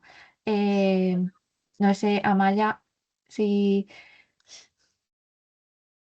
Pues nada, yo, que ya además vamos, Sí, vamos tarde. Nada, simplemente felicitarte también, Ruth. A mí me parece interesantísima la ponencia. Espero que además de los que ya lo han comentado, el resto también.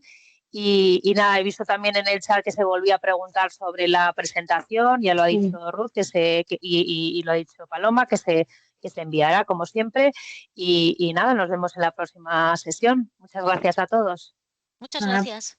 por nuestra parte, gracias por, bueno, primero a Maya y a Ruth, que ha sido interesantísimo. Me ha encantado todo el tema de los ejemplos, queda súper claro así. Y nada, gracias por acompañarnos a todos y nos vemos en la próxima. Y nada, los materiales los haremos llegar a través de correo, ¿vale? Muchísimas gracias a todos. Nada. Hasta Gracias a luego, todos por el adiós. Muchas interés. gracias. Adiós. Muchas Gracias. gracias.